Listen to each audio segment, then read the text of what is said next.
Next up, we got some more geography now. The last geography now video I did, y'all loved. You know what I mean? So, we back with geography now about Denmark. So, hey, hit the like button, hit that sub button. Let me know in the comments any other videos y'all want me to react to. I got you. So, hey. Remember the Angola episode I mentioned how I went to Denmark one time and bought a sandwich that was $21? Well, this was that sandwich, and my reaction was like, $21? Oh, this better be the best sandwich I've ever had in my life. You got... Wait. 40. I'm about to say 40p is crazy. Got lucky. $21? Oh, this better be the best sandwich I've ever had in my life. You got lucky. $21 for a sandwich, it was good? Geography now! Hey everybody, I'm your host Barbie, Legos, Vikings, and Roll Method.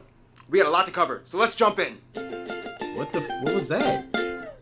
Denmark, the link between the rest of Europe and Scandinavia. So much to discuss. Denmark is classified as a Nordic country, hence located in the Northern European region, even though it's kind of like the southernmost state in the Nordics. Full disclaimer, ignore Wikipedia. I'm gonna pronounce the location names in their proper Danish context. So here we go. Denmark is made of the Jylland, not Jutland, peninsula that connects to Germany in the south, as well as 1,419 islands. Of those, only 443 are named, and 74 are inhabited. With the largest island being Sjælland, not Zealand, which is not to be confused with Dutch Zeeland, which is not to be confused with New Zealand, although they did get their name. I can't take it! That's too much information! It is connected to Fyn Island, not Finn Island, by the Great Belt Bridge completed in 1998. The country is divided into 5 regions, the capital being Copenhagen, located on Sjælland. Copenhagen is home to a myriad of historical sites, palaces, statues, residential units that are all the same height and style, with pockets of colorful, quaint, cozy shops and cafes, and dangerous bicycle lanes that you are not supposed to walk on. Now this is where things are gonna get a little spiced up, and by spiced up I mean freezing cold and covered in whale blubber. Denmark, for those of you who didn't know, is a kingdom, one of the last surviving ones in Europe, and is currently under the headship of chain-smoking Queen Margaret II. These still fall under Danish sovereignty and make up the massive Greenland Island and the little Faroe Islands. Both of these places are radically different from mainland Denmark. For one, Greenland is primarily inhabited by native Inuit tribal peoples that live on the island and is 80% covered in ice year-round. The Faroe Islands are a conglomeration of 20-ish mystical, cloudy, windy islands that have this crazy-looking lake that looks like it's about to spill over the cliffs into the ocean. These two areas have their own self-governing home rule, otherwise only depending on Denmark for military, justice, currency, and foreign affairs. Otherwise, I mean, that's pretty much it. I mean, historically, they did try to kind of create an empire by colonizing parts of the Caribbean, Ghana, India, and then the Nicobar Islands and the Indian Ocean, but they kind of ran out of money and ended up selling everything to other countries. Too bad. It would be awesome to see people in the Indian Ocean speaking Danish.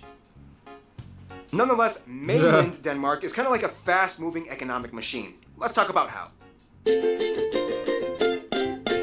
Now, when it comes to land makeup, Denmark is pretty flat. I mean, the highest point, Møllehøj, is only about 170 meters tall, and it looks like this. Otherwise, only about 13% of the country is forested, including the tree plantations, and the rest is pretty much used for agriculture that can produce enough food to feed about 15 million people. It's about 3 times the size of their entire population. Good for you, Denmark. But one thing Denmark is actually famous for growing is non-produce plants like grass, fodder, and Christmas trees. The highly sought-after Danish Nordmann fir has been classified as the Rolls-Royce of Christmas trees, and every year investors from Germany, the Netherlands, and even the UK jump in at the end of November and grab whatever they can before it's gone. Now, one thing you need to know is that, like many other areas in the Nordic region, Denmark's weather can be quite dreary. First of all, Denmark is the only Nordic country that doesn't really get a lot of snow. Denmark is kind of like the mud pit located below the jet stream blocked by Norway and the UK. This means that even though it gets really cold, pressure systems rarely cause snow. This is also pretty much why everybody dresses like a J.Crew fall fashion line model on the streets. If you're gonna get wet and freezing, you may as well look good while doing it. Yeah, I mean, pretty much the rest of Denmark is just rolling green plains with sandy beaches and quirky little islands that people like to hop over for camping trips in the summer. If we were gonna talk about Greenland and the Faroe Islands, we would get a radically different story of mind-boggling, captivating cliffs, bluffs, sea stacks, glaciers, fissures, icebergs, and mountains. If you don't know what a moulin is, it's not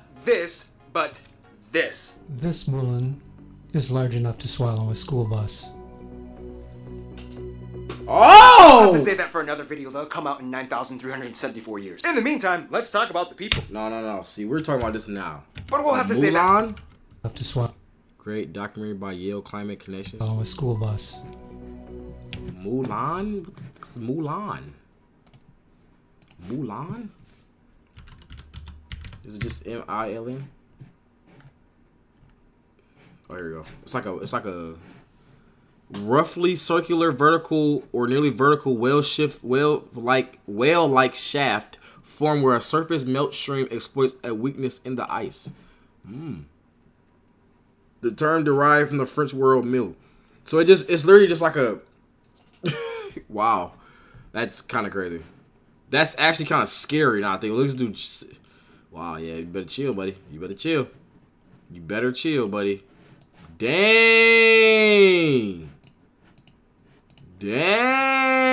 Okay.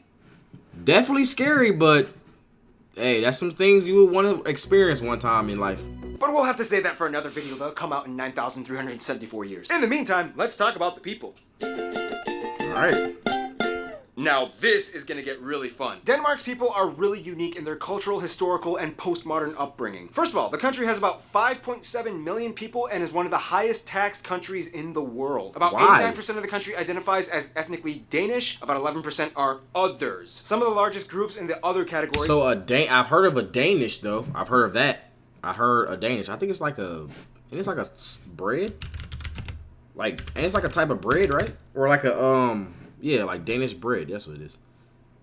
Like if you say I want to get like this right here. Yeah. Yep. So I've had this. They have this in America. Yep, like this right here. This is good. I can't lie. This right here is freaking good. This right here is good. I don't usually go to like Starbucks or all these like cafes and stuff like how you guys do. I don't really drink coffee and stuff.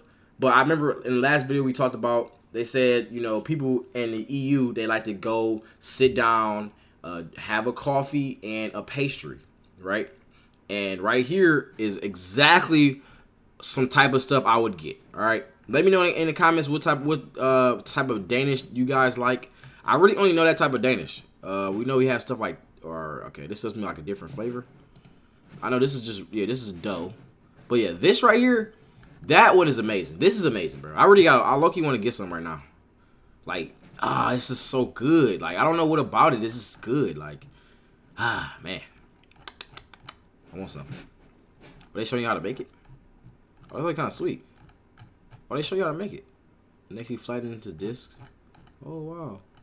Mix them with a combination of both cream cheese and berries or chocolate or orange. And we get a chocolate Danish. Ooh. Okay, yeah, the famous drizzle. We drizzle a simple powder, sugar, and milk glaze to make the Danish pastry really like they came from the bakery. Ooh, I can make one at home. I'm finna make a Danish, buddy. I'm finna make a Danish. How hard is it to make it? It don't let that many steps. What they say? The butter block. The most important component of Danish pastry dough is the butter block. You will roll out 2 rectangles of butter and layer them into dough before it gets rolled out to fold it multiple times. This is what it looks like in the gorgeous, delicious, flaky. Wait a minute, a Danish is butter? Wait, I'm confused right now. In order to take a full advantage of butter block we made up of, we need to make sure to layer upon layers of the delicious butter throughout the dough. In order to do that, we roll the dough out, place 2 layers of butter block between the dough, and fold it up to roll it out. Wait, is this dough? Is this what? Wait, am I confused? Wait, I'm tweaking. Hold on. The butter block. Wait, what happened to the bread? This is about butter. This is butter, right? This is not bread. This is butter. Then this is still butter, but now it looks kind of like bread now. I don't know. Now this is butter on top of butter. And then you fold it. Okay. And then we fold twice more. Then you see what fold. Okay. Let me somebody explain to me what the Danish is, bro. Being the Polish, German, Turkish, Romanians,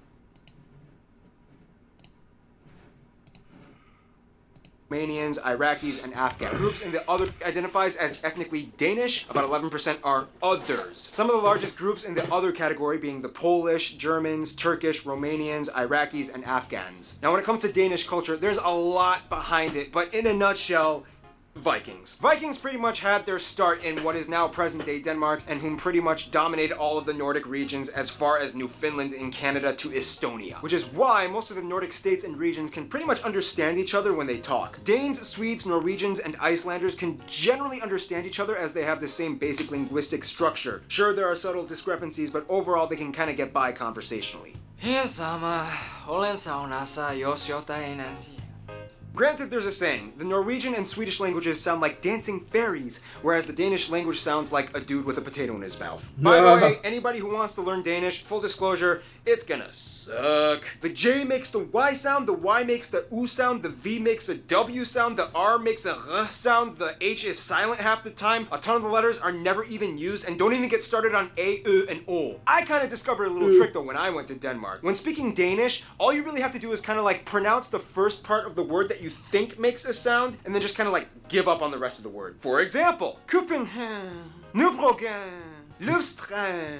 I'm literally just listing names of places in Copenhagen that I've been to. Honestly though, you really won't have much of a problem getting around if you speak English. Over 80% of the entire country, mostly the younger generation, speaks proficient English to the point where they don't even need subtitles when watching American TV shows and movies. Also, keep in mind, Greenland has its own language that is completely unintelligible as it's an Inuit language closer to the indigenous Inuktitut and Yupik languages found in Canada and Alaska. And Faroese is pretty hard for most Danish people to grasp as it actually has more words rooted in the ancient Norse language, and it's actually more intelligible to Icelandic. Back to culture though, Denmark has definitely left its mark, whether it's notable figures like author Hans Christian Andersen, philosopher Søren Kierkegaard, or whether... Pronounce his name? That's actually how you pronounce his name. Wow. It's not Søren Kierkegaard. It's... Or whether it be the invention of the loudspeaker, or Legos, or their love of handball, their impeccable architecture, love of cuisine. Noma in Copenhagen, by the way, being voted the best restaurant in the world with plates that feature live ants and moss. If you really for Danish culture, though, you kind of have to...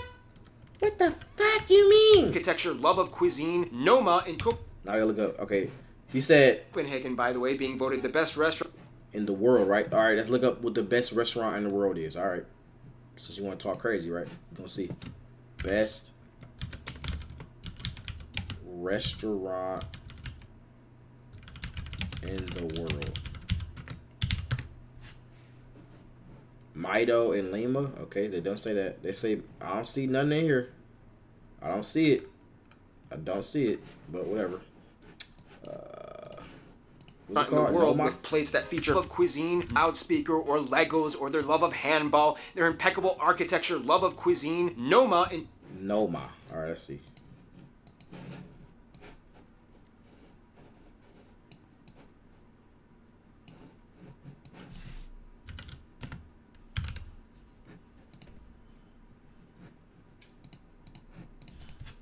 Okay. We need to see a menu. I hope I can read it. $500 a person. What the? Oh, here we go. Can I read this? Blue salad, $13. Salad. Okay. Salad. There's a whole bunch of salad. Sandwiches, $11. Okay. Not terrible. $18. Now we get into the real stuff. $26. Where's the live ants at?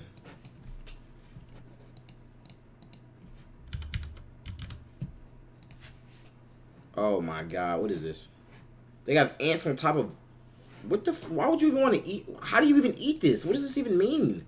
Take your ants off? Bro, what? Bro, it's actually disgusting. I can't lie to you. It's actually disgusting. And now, this is the type of stuff where, you know, the American propaganda they show you, they be like, yeah, you know, America is the greatest country. You see, in other countries, they have to eat ants. They're literally eating ants. You know what I'm saying? Not knowing that this is like a cultural thing or something like that. You feel me? But they twist things. Oh yeah, they eating live ants over here. Do you want to go to another country where you got to eat live ants, or do you want to stay here and eat our processed McDonald's food that we put drugs in so you can keep buying it over and over? Which one do you want to eat?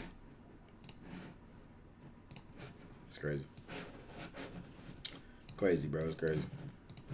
Copenhagen, by the way, being voted the best restaurant in the world with plates that feature live ants and moss. If you're really gonna get a feel for Danish culture though, you kind of have to know about janteloven and hygge. The funny thing is, Danes are kind of brought up in a social mindset that is kind of integrated into their subconscious, known as janteloven, which kind of translates to something like, you are not better than the crowd, which I know sounds kind of depressing, but it's really trying to instill a sense of equality and communal cooperation. Hygge translates to something like, spend good times with friends and family, and it's like a cozy bluesy thing. Of course, Denmark is known for being ranked one of the happiest overall countries, even though they are also kind of one of the highest ranked consumers of antidepressants as well. But hey, they still pull off everyday life looking oh so good, even if it's during one of those really loud annual emergency drills. Okay, Christine, explain what's happening right now. Denmark is testing the sirens for warfare. Yeah, when we're being attacked by the Germans again. I'm scared.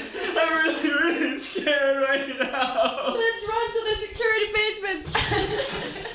The Germans are coming! Speaking of Germans.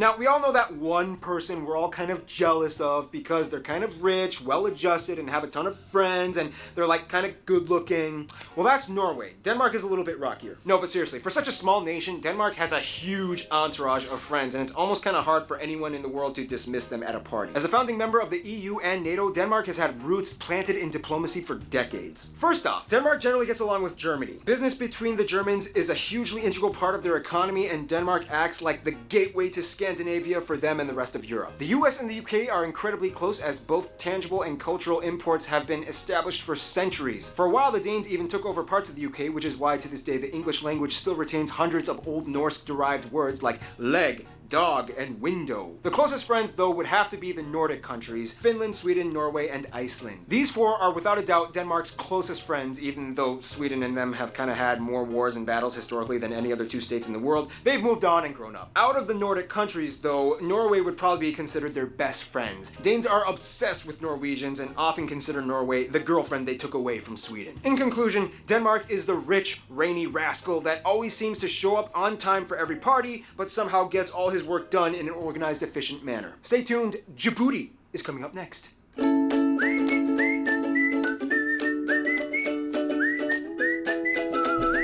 shit, dude.